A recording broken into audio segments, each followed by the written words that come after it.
Thank you very much, Michael. You're very kind. And thank you for everything that you've done to make this evening possible. This is part of a series that Michael's been responsible for, and we all owe him a debt of gratitude for his commitment to this university community. And on behalf of this community, I wish to express my gratitude to Senator Sam Brownback for traveling from the hill to the hilltop today in order to engage us in a discussion and a conversation on religion and politics. As our country's oldest Catholic and Jesuit university, located here in our nation's capital, how these two dimensions of our lives interact, how they influence each other, is of tremendous interest to us and of crucial importance at this time in the life of our nation. As many of you are aware, Senator Brownback is widely known for his faith-grounded humanitarian concerns, such as ending human trafficking, fighting genocide and AIDS in Africa, initiating prison reforms. He also seeks to protect and renew American culture through measures like the Broadcast Decency Enhancement Act and the Children and Media Research Advancement Act, on which the Senator and his staff work closely with the chair of our Department of Psychology, Sandy Calvert. The Economist has called Senator Brownback the Wilberforce Republican, referring to the British Member of Parliament who was inspired by his evangelical Christian beliefs to abolish the slave trade in the British Empire. Senator Brownback's colleagues also say that he is one of the most sincere people in Congress. Even those who don't agree with him point out the respectful way he debates even the most contentious issues. He regularly spearheads initiatives with senators from across the ideological spectrum, such as his close work with Senator Barack Obama to vigorously argue for increased world attention to the humanitarian crisis in Darfur. His ability to mix a gentle manner, a humanitarian focus, and a reputation as a social conservative led the New York Times to declare that he is, quote, one of the most conservative, religious, fascinating, and in many ways admirable politicians in America today.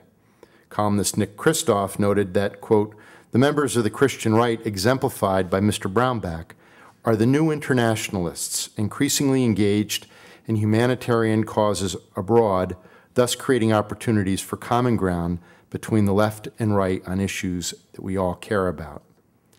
Senator Brownback was born in Parker, Kansas, and raised on a farm where his mother and father still live. He was a leader in high school and in Future Farmers of America as state president. He received his BA from Kansas State University in 1979 and a law degree from the University of Kansas in 1982. And while we had hoped it would be our Hoyas, congratulations to the Jayhawks on their NCAA championship on Monday night.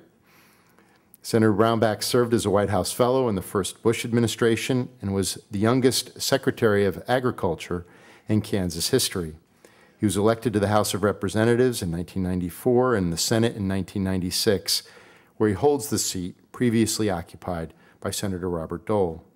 In the United States Senate, he is the ranking member on the Joint Economic Committee, the Financial Services and General Government Appropriations Subcommittee, and the subcommittee responsible for the Constitution.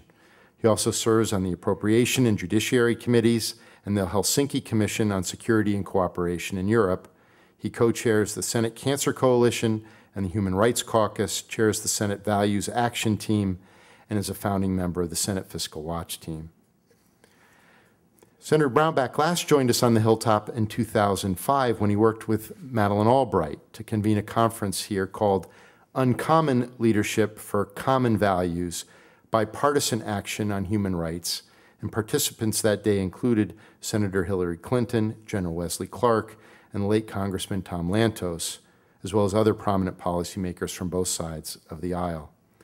It is a privilege to have him back with us again this evening, to have the opportunity to engage with him, and to be able to share his always thoughtful and always thought-provoking reflections on politics and religion. Ladies and gentlemen, it's now my pleasure to introduce Senator Sam Brownback.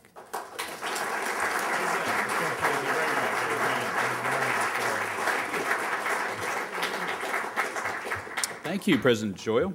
I appreciate that very much. It's a pleasure to be back. A pleasure to join you again. Particularly, I'm just going to be in a permanent good mood this week with KU's win on Monday night. And we were talking sport. This is maybe one of the most knowledgeable sports presidents in the country.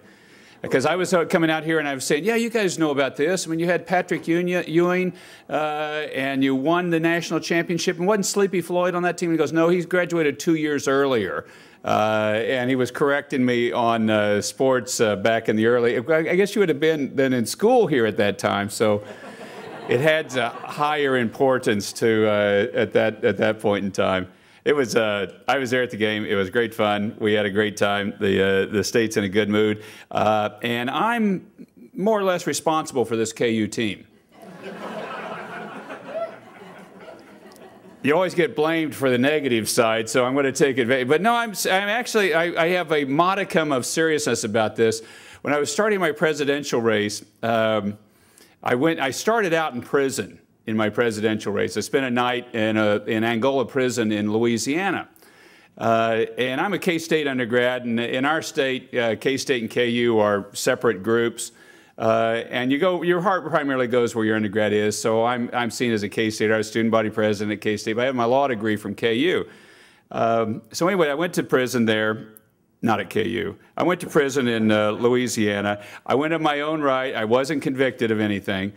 And I spent the night there, and I wanted to do this to cite the issue on prison recidivism, what we need to do for reform in prison. So I spent the night there, maximum security, safest night I've ever spent anywhere in the world. When you're locked in one of these places, it's very safe. Not particularly comfortable, not particularly nice, very safe inside Seoul prison. I come out the next morning, there's some media that's out there and they're taking pictures, and I have a Kansas State University sweatshirt on coming out. So I'm walking in, I got this big K-State sweatshirt on, to which the KU basketball coach, that's in the newspaper, the KU basketball coach takes that picture from the newspaper, pins it up on the KU locker room wall, and says, Senator Brownback recruits for K-State basketball underneath it. So he used it to motivate his team moving forward. But we had a good time with that.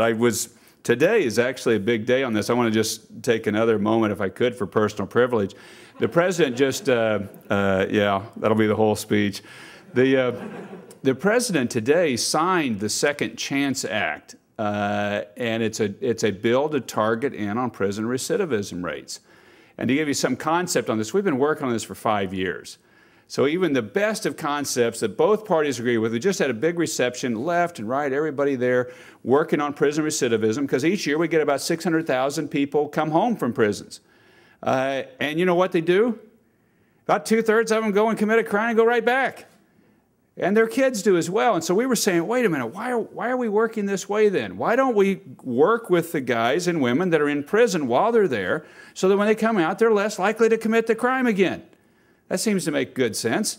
So we finally got this bill through. It's a left and right coalition called the Second Chance Act. And what our target is to get that recidivism rate down in half in 5 years with programs. And we want measurables, because to me in government, the only way I've found to change something is when you can measure it. And we got that signed into law today. It was a great coalition working back and forth. Joe Biden, Arlen Specter, myself, and the Senate to get those moving on through. This topic, though, and I've got a set speech, and I want to go off of this because I want to really choose my words appropriately, is a great discussion. It's a key discussion we're having as a country. It is a discussion that I had often on the campaign trail running for president. That people are wondering, well, how are you going to integrate faith in your policy view of the world? And I don't believe in a theocracy. I think it's bad for religion. I think it's also bad for government. But I make that point at the outset. It's bad for religion. So I don't believe in a theocracy. But at the same time, I don't think you should drive faith out of the public square. I think faith brings a lot to the public debate. And for many years, we've denigrated it so much that I think we really should be celebrating it. And I want to talk specifically about that, although there's one story that highlights how we've denigrated it. This happened several years ago where Billy Graham and the Holy Father were staying at the same hotel. And they both had a dream in the night that they were in this golden boat on the river. Woke up the next morning, saw each other, were at the hotel, went for a walk, went along Battery Park, they see a golden boat. They thought, well, wait, this is a dream I had, this dream you had. Well, let's get in the boat and see what God does. So they got in the boat, paddled out to the middle of the river, sat there. Nothing particularly happened. So they decided to both get out of the boat and walk to the shore, and did. And then the headline in the New York Times the next day read, "Aging Christian leaders can't swim." That's a joke. Yeah, okay. I'm not trying hard enough at this. That it would get degraded when we should celebrate what faith is. Actually, I'm going to fire the staff member that put that in. I told you, Ryan, I shouldn't listen to Glenn's jokes. No, he's a great guy. I want to make one key point tonight. And here I want to go through a formal set of remarks, if I could, to lay this out, and then look forward to our discussion afterwards. But a key point is, when faith informs public policy, it helps to ensure that human dignity is at the center of everything. When faith informs it, it helps ensure that human dignity is at the center of everything. And putting it in practical terms, and this came from the Archbishop of Orlando, we get in a problem when we look at people as problems. People are people. And when we look at them as problems, that's when we get in a problem. And we need to look at people as who they are, beautiful children of the living God. And that applies to everybody. And that applies to everybody at every stage and every place. I call it being pro-life and whole life. That I believe that human dignity attaches at the very beginning. I believe it continues to the very end. I believe it applies not only to the child in the womb, but the child in Darfur, the man in prison, and even the illegal immigrant that comes into America. People are people, and they're beautiful, and they're glorious, and they're children of the living God. And when we look at each other that way, or if we look at a situation that way, our perspective on that individual, and then the range of our policy options and the will of our heart improves and lifts, rather than goes down or gets hateful or fills the debate with bile. That's what we need to do, is look at people as people. And we need to do it in all circumstances and all places. Faith informs that. I see faith in that context and in all contexts as a great gift, and certainly not a burden. And I look forward to Pope Benedict next week. I hope in addressing and engaging and discussing that very same thing. I remember hearing a sermon some years ago by the Senate chaplain, and he asked us a very key question as a member of the Senate. He asked us, and it's a simple one, but it's a one we all knew the answer to, which is unusual for senators to know the answer. We're used to being able to kind of dodge, but maybe not know the answer. But he asked us simply, how many constituents do you have? Now, if you're a U.S. Senator, that's a question you know exactly the answer to that, and you know exactly what you have to do to put a set of blocks together to get to 51% of that group, because your job is dependent upon that. So we went around the room, 9 million, 4.5, 2.7, 3 million, and then the chaplain comes back to us and he said, may I suggest to you a different way of looking at it? That you all just have one constituent, and that's God. And if he's happy, things are probably going to move forward okay. And if he's not, it doesn't really matter. You're going to have a lot of difficulty. Now, that's a very simplistic way of looking at it, but I also thought it was a very interesting way of looking at it, from the sense then you ask the question, well, what do you think God's interested in? Well, if you look at the Holy Scripture, and really the Scripture's the base text from any faith, you know he's interested in the poor. You know he's interested in the downtrodden. You know he's interested in the oppressed. In our text, he talks about, the widow and the orphan and the foreigner amongst you. That last piece a lot of people forget about, but it is actually widow, orphan, and the foreigner amongst you. And so what happens if you start working on those issues? So I did an experiment. I started doing that for a period of about 6-9 months. I said, well, okay, let's work as if we have one constituent here. And what would he be interested in? And we started working on some of these issues. At that point, this happened several years ago in my work. And then about 6 months into it, I wondered in my own mind, I wonder if you can get reelected with one happy constituent. And somebody else was doing polling at that time, and it turned out that my poll numbers had gone up. Seek ye first the kingdom of God, and all these things will be added unto you. That's what he says. Now, do we believe it? Or do you kind of, well, I like that, but I'm not so sure about it. But it turns out it's also good policy for America. It's a good policy for the United States. It's a good policy for your United States Senator, trying to help the poor, the downtrodden, those in difficult circumstances. And you know what? The people like us to do that. They want us to do things like that, and it's important. Faith helps to purify reason. Human reason alone can get into trouble marred by selfishness or pride. For example, if you look at the current debate, say over an issue like stem cells, there's a big movement to research on embryos that are deemed excess or leftover. While there are good, I believe, natural law arguments why we should not kill the weak, simply protect the strong, faith can really help inform us in this debate. I think often the quote from Proverbs, "There's a way that seems right to man, but in the end it leads to death." Faith shows us that human reason closed in on itself can be very short-sighted. These youngest of humans are never excess, but beautiful and precious children of a loving God. Faith helps us to see that. Another example of where it can be helpful in the debate is the debate on immigration that we recently have had. We've had 3 debates on immigration, and I have to say, as a member, as a practicing politician, I have never been beat on so much in my entire life as I have been beat on through these immigration debates. For some reason, it's really stirred up just an enormous heated passion. And clearly, we've got to get control of our borders. And clearly, that's an issue of sovereignty, that we must do that. But as I said earlier, you can't view people simply as problems, but instead ought to see them as having an innate dignity beyond our imagining. And here I want to give you one example of something that happened to me. It was about a year ago. It was on Ash Wednesday a year ago, to be specific. And I was on the border between Arizona and Mexico, and I was meeting with our Border Patrol officers. And then I was interviewing a number of people that we had caught within the last week trying to skip across the border. And I was simply asking them the question, why'd you do it? Just trying to get some perspective, and why'd you do it? And different people were saying reasons and saying, one guy I interviewed said, look, I'm from southern Mexico. I make $7 a day laying bricks. I got 2 kids. It's not enough.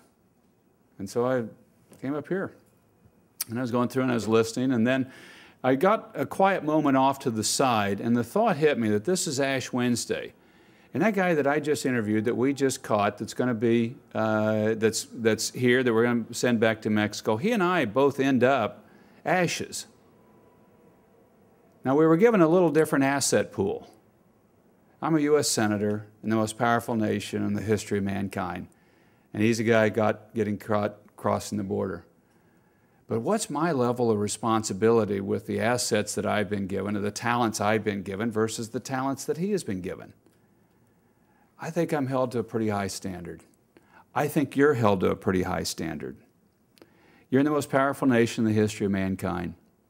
You were given an incredible education at a wonderful institution like Georgetown. Parents, somebody's paying for this, or you're going to be paying for this for a long time. But I know somebody's paying for this, and it's very expensive, even by our standards. But what are you going to do with that?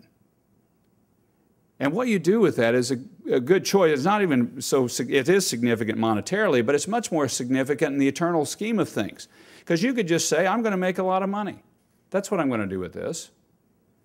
Great, nobody's against you. You could just say, you know what, I'm just going to go home and sit around and watch reruns of the Georgetown basketball games and eat chocolate. You can in this country. Or you could say, you know what, I'm going to go change the world. And you could do that. I have seen students in your position change the world.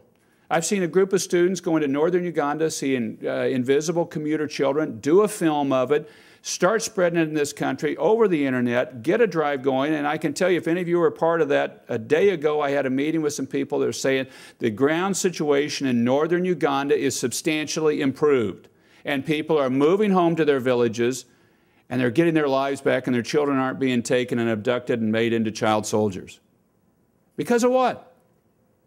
Well, because of about 3 or 4 college students took the initiative, got a film, made it, put it out over the internet, drilled it, and now people's lives are better. And that could be anybody in this room, and I could give, if any of you are interested in some projects, I can give you half a dozen. Eastern Congo right now, we just had a meeting on it yesterday. They continue to have extraordinary violence taking place, even though many of the militia have left because they're going after the commodities that are in the region of cobalt, coltan, gold, and others. And they're going in, and what are they doing? They are raping and abusing women to drive people out of the region so that they can get the minerals. This is like blood diamonds. If any of you saw the movie on blood diamonds, it's the same situation that's going on today. And we know about it.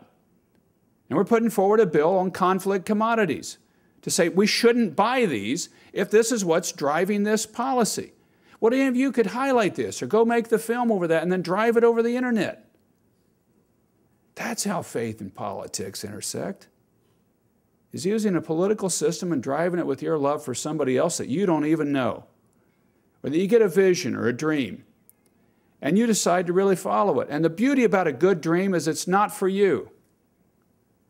A good dream for any of us is not about us. It's about somebody else. But if you don't do your dream, somebody else gets killed. I want to put that very blunt to you.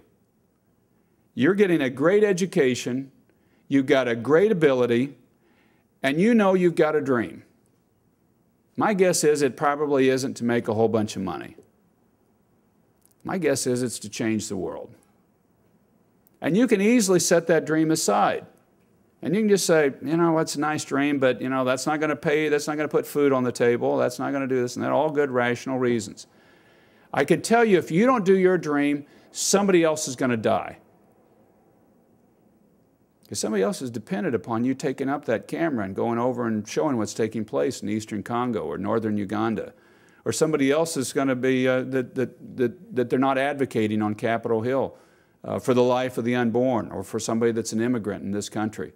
And if you don't get involved, somebody else is going to get hurt. You don't have to.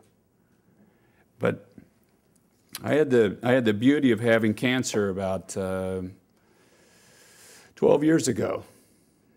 The beauty about having cancer is it gives you a chance to look at the end. And it's an amazing, a very stirring debate when it's about you in that situation. And I got to look at the end of my life. At that point in time, we got it. It was in great shape afterwards, but it really makes you think about the end. And I was looking at my life, and I wasn't happy. That if this is the end of it, I'm not really very happy with what I had done. Yes, I was a congressman. I'd done a lot of interesting things, but I just don't think that's how God's going to measure me. So I made some really big changes. I think Mother Teresa got it right when she said at the end of our days, we're going to be measured by our love. I've tried to do that in public policy. I get it wrong often. I apologize to any of you if I've offended any of you tonight in getting it wrong. Don't drum faith out of the public square, though. Bring it. Bring your faith to the public debate. Everybody has values. And there's no reason that yours or mine should be discounted. But the key part of it is we got to live it. You got to actually show it. I mean, at the end of the day, it is about love. And it is about how we live that life of love. And that's the best witness we can possibly have. But put it into action. Put it into action every day. And whoever you're debating about these points, put it into action then. That's key, that you show them dignity as well. Within the great Catholic traditions, I think there is great wisdom that can be used in the public marketplace and should be. Should be debated cheerfully, should be debated joyously, should be brought forward, and it should be lived. And I really want to urge you to do that. And a final thought on this is that as I look back on my life at this point in time and the changes I've made, I'm very happy that I've done that and brought that debate in the public square. And I've faced re-election in the state of Kansas twice and won. Ran for president, not exactly so successful. I hope we brought some interesting eyes into the, or interesting ideas into the public square through that, and I hope we're not done either with it. My one regret during that period of time, now that I look back on, is that I didn't rejoice more through the whole process, that too often I was worried about this or about that. Worry is not fruitful. I say to you as college students, rejoice, rejoice always. There's a great little book I'd highly recommend you reading. It's called The Dangerous Duty of Delight. All right? It's kind of an odd title, but The Dangerous Duty of Delight. It's a Protestant author. But he goes through one verse, and he said, and the verse is that because you did not delight and rejoice in the things that I gave your hand, therefore I'm going to put a yoke of iron on your neck, and I'm going to subject you to all your enemies. And the point of it simply is, if you don't rejoice and delight in what's been given to you, you're going to be subject to your enemies. You're going to have a real heavy weight around your neck. And that means whether you think things have been good or bad for you. And I've taken that to heart, and I'm just the most blessed man on the face of the earth. And I think there's great wisdom in what we have to offer, and I hope we can do it even more. And I thank you for being willing to listen and sharing these ideas on faith and politics. God bless you all.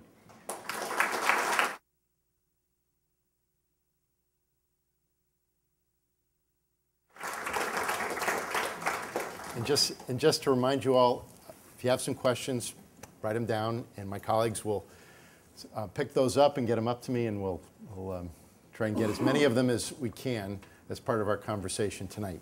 But let me get started. One of our earlier speakers this semester is a friend of yours, Pastor Rick Warren. Oh, yes. And we had Rick here for an evening, and he spent the evening talking about the work of Saddleback Church in Rwanda, addressing HIV/AIDS. As you look at the ways in which organizations are engaged in addressing humanitarian challenges and crises in different parts of the world, how do you see the role of faith-based communities, and what role can the government play in supporting faith-based communities in this work? It's a good and very practical question, the one we're wrestling with. Often the current example I can give you is on this prison bill that was just signed today. I've seen faith-based institutions go into prisons and work with prisoners, and they work with their soul. And I realize that we are having a debate in this country about, well, do we really think that exists or not? They work with the prisoner's soul, and they've gotten recidivism rates down in some cases below 10%. I think the role of the faith-based institutions is to really take their faith into the public square. Whether it's in prison work, whether it's in international healthcare work. The Catholic Church provides, somebody was telling me just earlier today, a quarter of the healthcare in Africa, or a third. 30%. I think it's a ministry of compassion, and that's how you speak, and that we should actively and aggressively do it. Rick's model, I think, is a good one as well, that you go in and you build a partnership between the business community, the faith community, the governmental community, because each has a different asset. I think the government should be willing to openly work with the faith community and not dictate the faith community's beliefs. Here's where I come back to that role, is that we shouldn't be telling the faith community, then you have to do this or that to get our money. We should say, here's what we're about. We want to reduce recidivism rates in prison by 50% in 5 years. If you've got a legitimate plan and you can show us the numbers, you can hit that, you're in. It's got to be voluntary. You can't say, okay, we're going to take this prison. If you're in this prison, you got to go to it. It's got to be prisoners accepting it and wanting to go there, just like this is a Catholic school. And you willingly came here as students, or I presume you did. Maybe your parents forced you, I don't know. But you chose this. And we didn't, the government doesn't say, okay, I'm sorry, if we're going to do student loans here, you can't put a crucifix on the wall and you got to teach this. No, just you choose it, great, that's your choice. I think we should be actively supporting the faith community's legs and hearts into these most difficult of public policy issues. Thank you. You spoke eloquently about how your faith informs your practice as a politician. Let me ask you a difficult question. Can you share with us a time where the demands of your faith and the demands of your political responsibilities came into conflict in a significant way, and how did you work through that conflict? Yeah, I can tell you a real recent one, although it's been long-standing for me, but it was in the immigration debate. Here I'm out, I'm running for President of the United States, and it is a very heated debate, particularly on the Republican side of the aisle, and I supported a comprehensive solution. I think we've got to get control of our borders. I think that is the nature of a nation, has to control its borders. I think we need to be a rule of law nation. But we also have a situation where you have, we think, somewhere around 12 million people here in an undocumented status, and how are you going to deal with that? And I supported a comprehensive solution, and I thought that was the right policy solution. I thought it was the right, from my faith perspective, as looking at this other individual as a dignified human. From a political perspective, that was a pretty bad answer. I mean, I just, like I said, I got beat on that just no end. One of my, I want to tell you a little sidebar to that maybe illustrates it a little more. When I'm doing my announcement speech, two of our children are adopted, one's from Guatemala and one's from China. And then they're wonderful kids. My older children, they're 21, 19, and soon to be 18. And our younger ones are both 10. One of my older children said to my son from Guatemala, who was 9 at the time, said, Mark, I'll give you $100 if you'll go out on the stage and hold up your hand and say, I'm an illegal immigrant. And so my son Mark is standing there going, $100? You know, and I'm going, Mark, that's all over. No, we're not. But it was such an intense debate that we've laughed about that in hindsight. Thank you. You mentioned in your remarks the presidential campaign, and it's hard to remember a time. Often the commentary is going back to 1960, when religion has played such a significant part. It really has this time. In a presidential campaign. Your reflections on what's appropriate, when we think about how Governor Romney and his faith was treated, Governor Huckabee and his faith, in lots of different dimensions in this campaign, it's been a little different than we can remember. Starkly so. Reflections on what you think is appropriate, what's in bounds, what's out of bounds, where perhaps some of the candidates crossed the line in trying to raise issues regarding faith and one's religious convictions. You know, to me, the starkness of it is actually displayed more between the difference between the '68 race and the 2008 race, and in both races you have a Romney running. In '68, Mitt Romney's dad is running for president. Now, I wasn't of political age in '68, but I don't remember, and I was asking other people about this, was him being a Mormon even known in '68? It certainly wasn't a campaign issue of anything I heard about, and I didn't know it. Not that maybe I would have or paid any attention in 1968, but I don't think even people that were around, maybe that'd be a fair question for asking folks that were politically cognizant at the time, but it just wasn't an issue. And yet there's been this evolution of what's taking place. I think, you know, it kind of starts with Jimmy Carter in '76 when he says that I'm a born-again believer, and that was, you guys are way too young for this. Now, I was politically cognizant at that point in time. Oh, wait, that's not '76. That's right. It is '76. It is '76. He said he's a born-again Christian.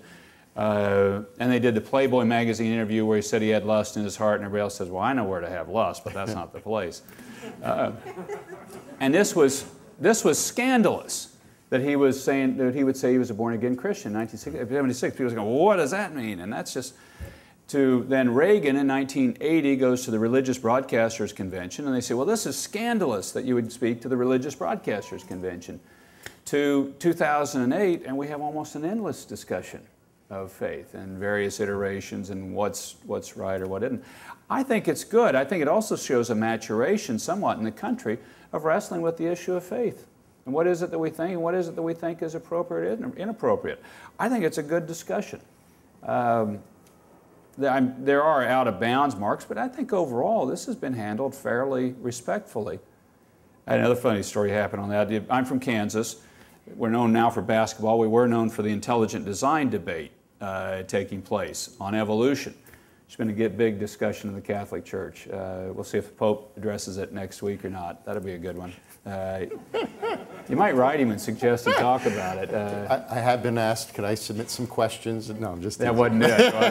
It wasn't on my list. Yeah, I bet you wanted to say.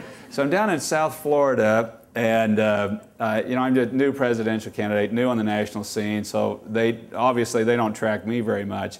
They sent out a reporter from a television station, and not even a reporter, just a cameraman. If any of you have been following the cameramen, they're always kind of disabled and generally bigger guys to handle the cameras and carry it. And he comes up to me, and he's handling the camera, and he's doing the question at the same time. You know, so he's holding the camera there, and he's going, "Okay, you're a Brownback, right? Yeah. Okay. You're from Kansas, right? Yeah. Okay. Could you spell your name? B-R-O-W-N-B-A-C-K. Okay. Let's see. They call the question there. And we remember we're having this debate about intelligent design and evolution and creation. He says, yeah, they call it a question, what do you think of divine intervention?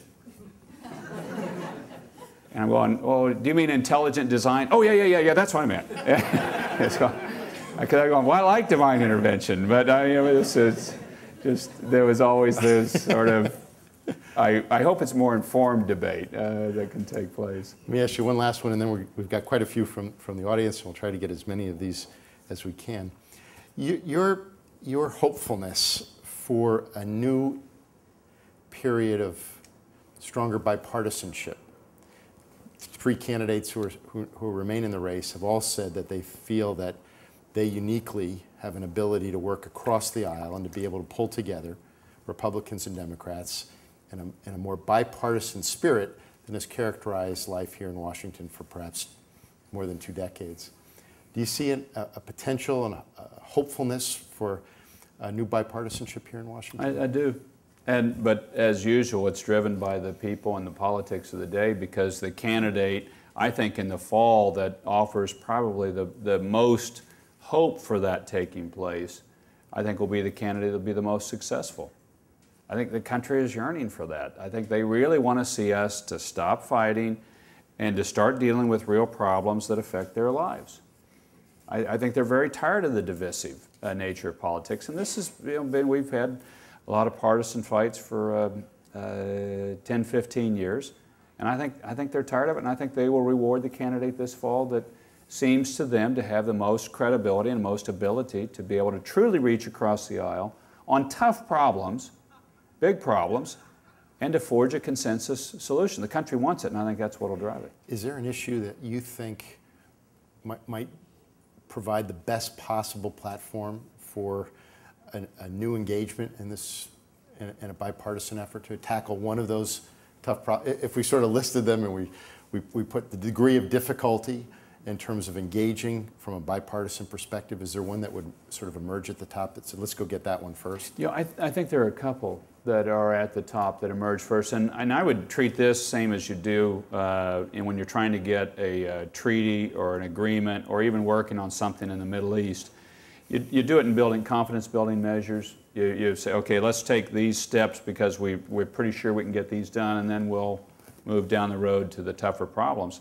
And I think we ought to grab a couple of them that are obvious there, that everybody is in agreement that we need to deal with. We need to deal with the energy situation in the country.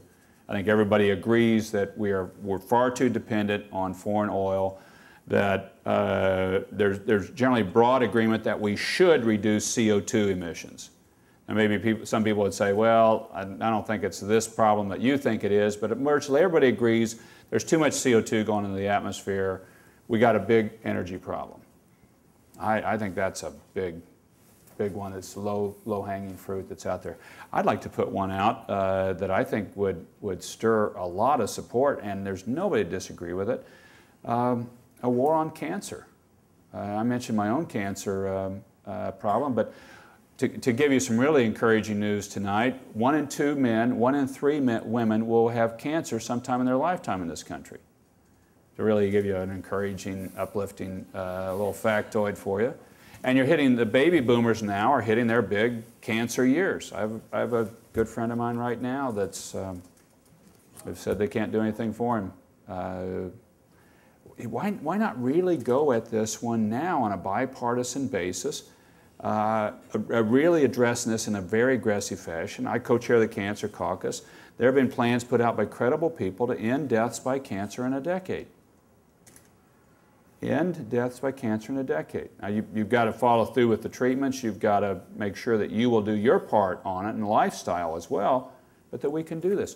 Or let's take on obesity in the country. I mean, I think you could come up with a litany of ones, but that one that I think sits out there that's very clear and right there now is the energy mix in the country. Thank you. Thank you. Okay, this is first from the audience. As a U.S. Army officer who spent a good amount of the last 5 years serving in Iraq, I spoke with many Iraqis who see our mission there as a wider war of the West against Islam. How does your faith inform or influence your stance and our involvement in Iraq or Afghanistan? Well, let me segregate those two and then tie it into it. Afghanistan, and I voted to go to war in Afghanistan, and I voted to go to war in Iraq. Afghanistan was right after 9/11, and it was a huge bipartisan vote. Iraq was 2003, which had a lot closer proximity to 9/11 than now, and had 2/3 of the House and the Senate voting for those. And those were both about a war on terrorism. Afghanistan about going into the base of al-Qaeda, which we knew was there, and I was chairing the subcommittee on the Middle East, did for a period of 6 years in the United States Senate. Iraq was seen as a continuation of that effort. Much of the argument built around that Saddam had weapons of mass destruction, which have obviously not been found. But that's what that was built off of, and not this sort of notion that this is a war of one faith on another one. I would hope, and I realize the power of that thought on the ground in the Middle East. As I said, I've chaired the Middle East Subcommittee for 6 years. I know this is a dominant set of the thoughts. What I would hope that we could do, particularly moving forward from this point, because I think the era of our military engagement on these is waning substantially. This country goes to war only when I believe we have to. I know some people dispute with that, but certainly only sustains it as the will of the people sustains it. And the folks are tired of war. And I think from this point on forward, we really rely a lot more on our other tools of national projection, which first and foremost, I believe, to be our economic abilities, and then our diplomatic. And I hope what we can show the Islamic world is that you can engage in the global economy, you can work with the United States, and be a good Muslim at the same time. And this isn't about us trying to say you can't be a good Muslim. That you can engage and you can practice whatever faith that you want to. That we believe in freedom of religion. And we think that's good for religion. It's good for everybody's religion to have that freedom. I would hope then, as the way my faith informs it, just to finish on this, that I love Mother Teresa's idea on this point, where she once said that I love all faiths. I'm in love with my own. And seeing that just faith is the search for God that's built within us. She loves all faiths in that search for God. She's in love with her own. Thank you. What do you think is the best way for the U.S. to display its exceptionalism in the world? What are you doing from a foreign policy standpoint to portray the moral values of America on a global stage? I think the best thing we can do, and I think it's showing up in the public opinion numbers, is help save people's lives. I think that's the best thing we can do. The United States, and don't hold me to these numbers, but I'm checking them out and I think they are accurate. the continent that we're the most popular in anywhere in the world, the continent that we're most popular in, other than, I don't think Antarctica votes on this, is Africa. And it's popular, we're popular in Africa, I believe, recently because of our AIDS initiative, our malaria initiative. And I was in a panel inquiring on Secretary Rice today. I think we need the next step to go on neglected diseases. Things like river blindness and sleeping sickness and elephantitis and even leprosy, these old illnesses. But I think we're popular there because we're helping save people's lives. I think we ought to be drilling water wells and helping people be fed. And Africa is the continent in play, in my estimation. Others may look at it differently, but I think if you're looking at a continent that's being formed now, it's public opinion and which way it's going to go, with lots of forces being pushing and pulling around it, it's Africa. A lot of aggressive push from militant Islamists, a lot of insertion and push from the Chinese and economic development, lots of interest from the West. This is a continent in play, and the best thing we can do there is save lives and cure people for our popularity. Thank you. The vulnerable of the world often face some form of disability, yet that word, that population, seem to have dropped out of our dialogue in the public square. Do you have reflections as to why that might be the case? My disability has? Yeah, I don't. Yeah. I am troubled. One of the things that was in the written comments that I went off of that text, I said I was going to go off, and then I thought, nah, I'm going to go another direction here, is the fact that we abort in America 90% of the children that are determined to be Down syndrome in utero. 90% are aborted because of what many would say is a disability. I just think that's ghastly. And so Ted Kennedy and I have joined together on a pro-life bill.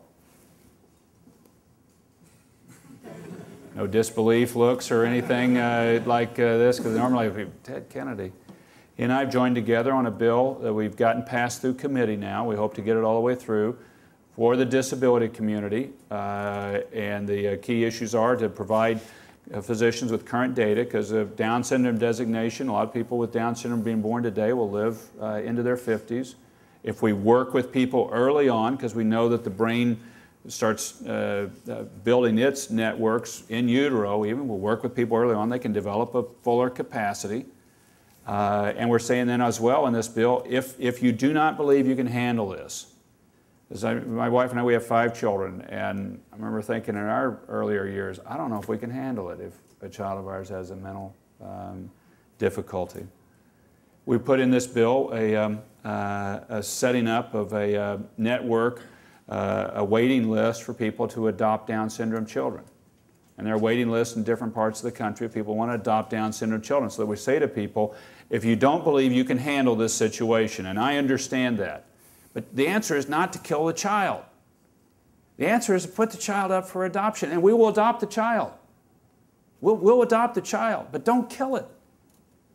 Just let it live. The favorite employee on Capitol Hill is Jimmy, the elevator operator, who is a Down syndrome adult.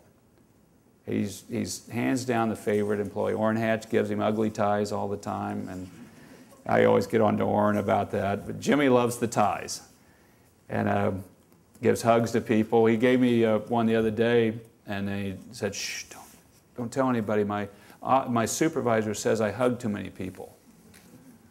And I thought, yeah, your secret's safe here. I mean, God bless you for hugging people. Imagine that. Somebody that you walk on an elevator and they give you a big hug. That's a pretty good day. Freedom of religion is good for Christianity. That's my faith is. I am a follower of Jesus. And thankfully so, and I am so grateful for that faith. But I don't want to dictate it by somebody. I don't want somebody to, and I don't even want somebody telling me what kind of Christian I should be. My guess is you don't want me telling you from the government what kind of Christian you ought to be. And that that you want to have that freedom. I think that the foundations, much of the foundations of Western society are built on a Judeo-Christian ethic. I think you can trace that, that back through. The set of values. I think you can trace it through a lot of leaders that have come forward, whether they're Martin Luther King Jr., whose profession was a preacher, or if it's William Wilberforce, who's my own model of leadership. He's a British parliamentarian that helped end the slave trade in Great Britain, a key man of faith. You can go through a lot of our past leaders, or you can read what Abraham Lincoln said that's on the Lincoln Memorial. A house divided cannot long stand. I wonder where he got that idea. And I believe that's a biblical phrase. And I think you can see these bases here, and I think the country is built on it, and I think we're better for it, and I think we're better for it if we continue to invite that faith and the ideas of faith and all faiths. Invite the thought, invite the values in. As Michael mentioned in some opening remarks, last week we had a conversation with E.J. Dion, who's a member of our faculty here and has a new book called Sold Out, in which he's exploring the role that religion plays in contemporary political life here in the United States. One of the questions from the audience builds from some of the issues that E.J. was trying to share with us last week, and it's the role of the religious right in this year's presidential campaign. A question as to whether its significance, its importance has declined, and whether this is a permanent effect of just changes in American society and American culture, whether it's just a reality due to some political changes in the landscape. Where do you think the role of the religious right will be as we move more deeply into this presidential season? Well, I was counting in the primary that it'd be more. And it was, but it just wasn't for me in that one. Mike Huckabee and I were really, in many respects, fishing in the same pond, and he went very far, really working with the faith community. And he was much more colorful than I was, and spun a phrase much better. But he ran with virtually no money and won a bunch of states. What I think you're seeing actually taking place is is not unusual for a political movement, even a faith movement, into politics, is it generally enters into politics through a single portal. They get activated through an issue. In this case, I think you really drew the faith community into the public square through abortion and the abortion debate. The 1973 ruling of Roe versus Wade that found a constitutional right to have an abortion. And many people in the country said, I can't abide by that. I don't agree with that. I don't agree with abortion. I don't believe it's in the Constitution. And it activated a whole wave of people who said, well, okay, how do you change that? Well, the way you change that is to get the presidency and win the Senate and change the Supreme Court. Well, that's kind of a long process. That's the process. And you activated a whole community of interest. You moved a lot of Catholics who were traditional long-term Democrats to voting conservative through one issue. They activated through that issue. You activated a big faith community in the evangelical field to become activated, not just through that, but also through the issues of running faith out of the public square, and a culture that in many respects they found very insulting to raise in their family, very harmful to them to raise family. So they got active through that. But then once in the public square, movements tend to spread out. If they take control, or if they become more active and they have more political power, they then say, well, now I'm here, I've got to take care of how we deliver water. I got to take care of the buses. We got to build some highways. We got to deal with immigration. Once you're in, you're saying, well, I'm here because of the life issue. Well, yeah, but I got a whole series of other problems that you need to deal with. And they tend to then broaden out. And I think what you're seeing is the impact is quite significant.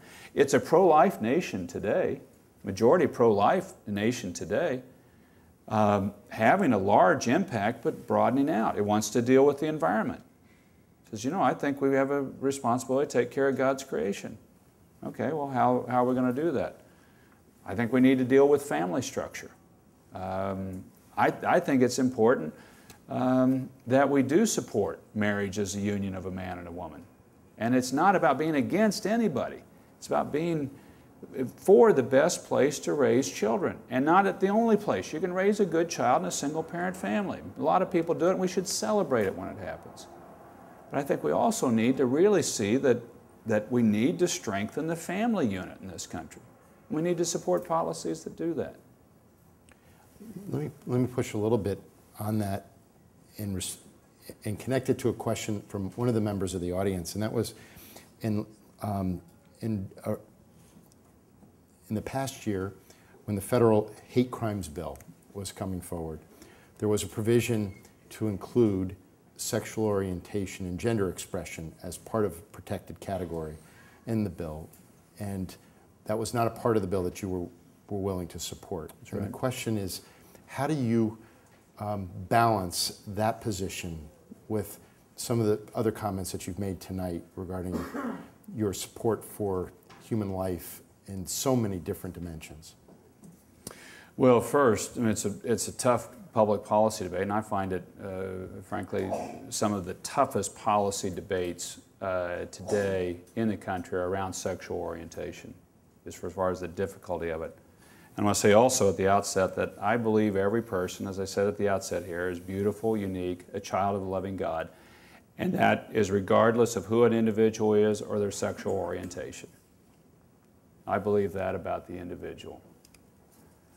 On the hate crimes piece of legislation that came up, I think it is a difference on what you define as a preferential category or a protected category. I didn't think that this was a protected category as a narrow protected category. We had a number of states that were addressing the issue. I thought the states addressing it effectively, and on top of all of this, I thought this was that would take place, that you're going to then start infringing upon some people's rights to be able to believe what faith that they believe. There have been cases in other countries where people have been prosecuted for saying that they don't think homosexuality is right, and that you infringe upon that individual's right if you define this as the federal government has in some other countries. So for those reasons, I didn't think that this was the route that we should go and didn't support that particular bill. Okay. A whole group of questions I'm going to try to pull together because I know we have limited time this evening. In comments that both of us offered earlier this evening, commenting on the increasing engagement of conservative political leaders, religious leaders, but also conservative folks from around the country, and addressing these very difficult humanitarian issues in different parts of the world. And the idea that this is a surprise, that this is a new phenomenon, that you see folks like Rick Warren leading efforts in Africa and others deeply engaged in this kind of work.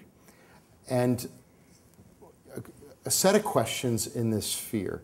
What explains this new depth of commitment? In fact, would you even categorize it or classify it as a new depth? But even as a nation, we might say that we're awakening to an ever deeper level of responsibility in different parts of the world. That the leadership is increasingly coming from parts of the political spectrum, the conservative side of our political spectrum, comes as a surprise to some. And how does that square with political philosophy in terms of the role of government, big government, keeping government in an appropriate size? Some of these challenges are so significant and really calls upon the full engagement of our nation in this work. But it does seem that what we're discovering is a new way of engaging in the world that calls into question some of the more traditional categories: liberal, conservative, big government, small government. And you've been a leader at trying to reconcile these differences and to try to show the way forward and how we might be able to do this in a new way. And just a little bit about how you've come to that and how you've been able to perhaps leave behind some categories that simply don't fit any longer and adopt new ones that perhaps are more responsive to this moment in time and our responsibility in the world. Yeah, and I don't know that I do the best job, but or a good job at all. I do think that the generation coming up, your generation, is looking for how you broaden the agenda and how you live the agenda. I find within the faith community today, particularly younger generation, a desire to really just to live it a lot more and to practice it. And to practice it towards what can I do to help other people more?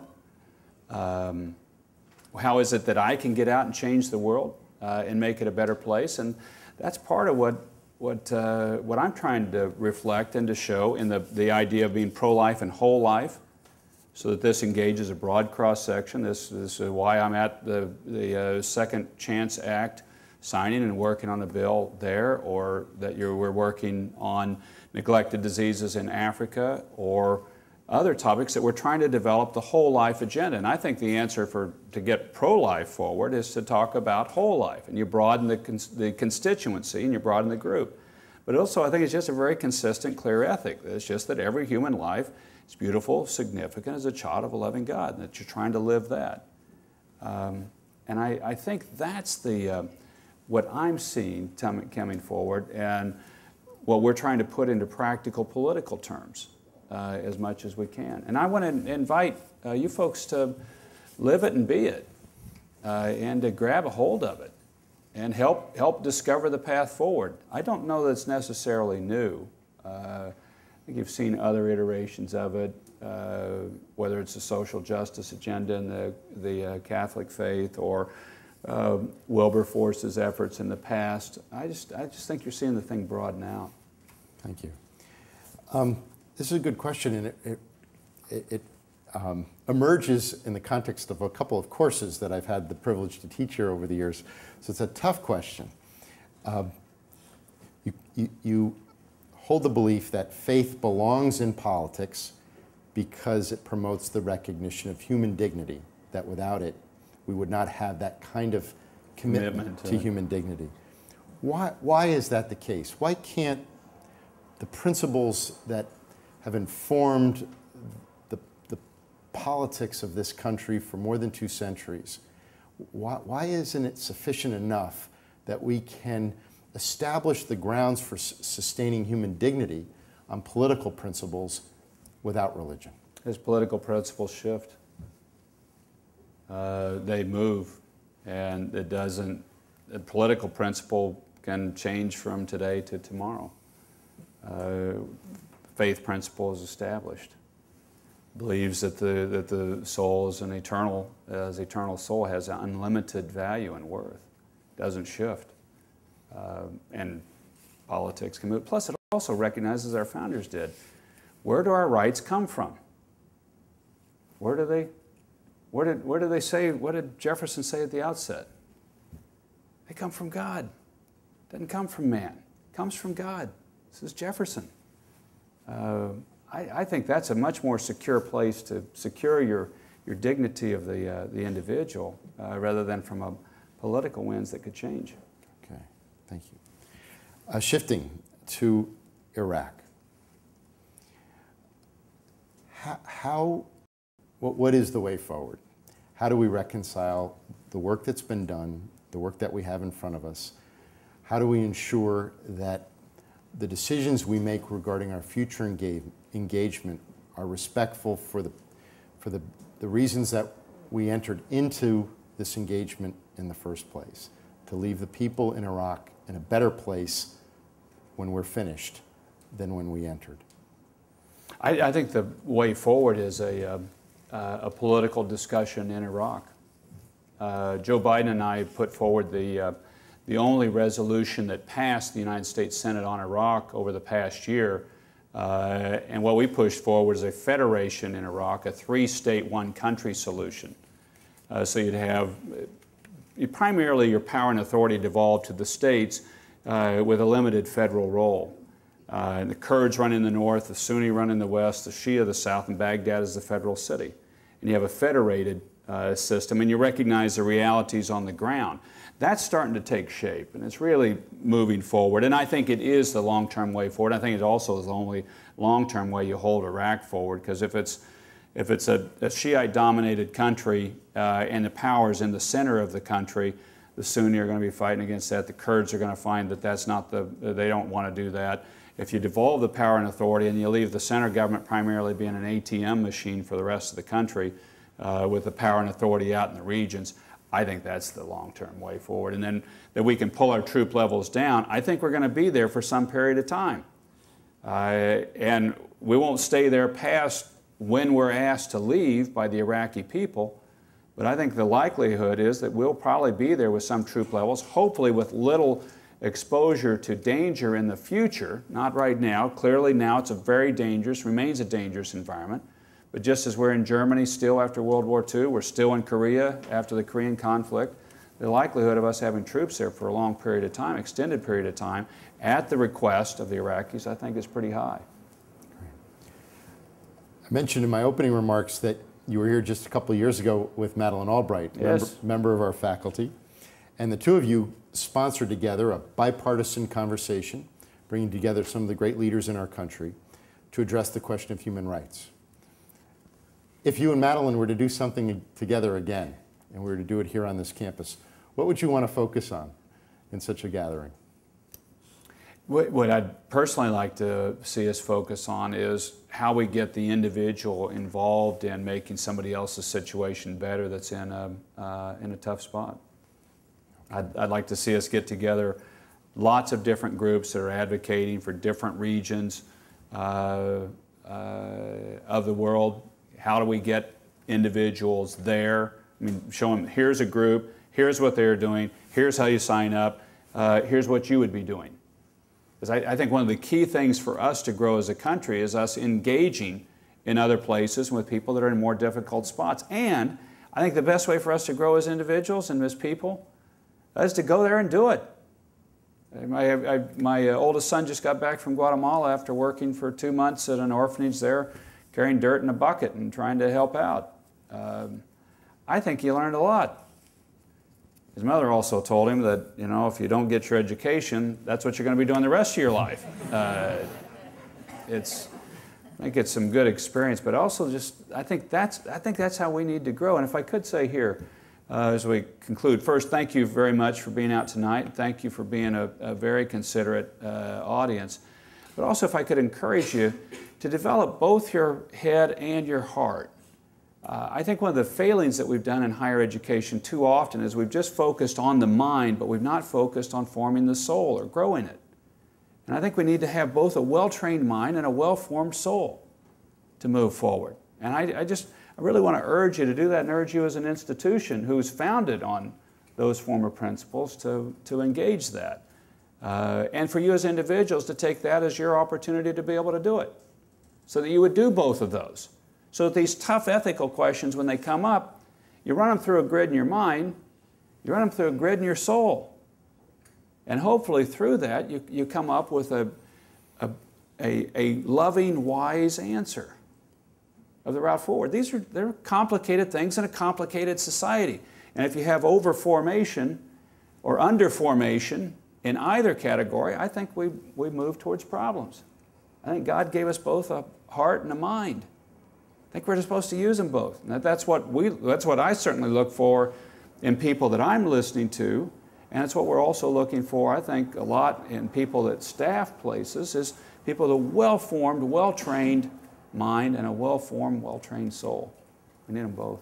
Thank you very much. Thank you for being out tonight. Thank you very much. Thank you, Mr. President. Really, I can't thank you enough for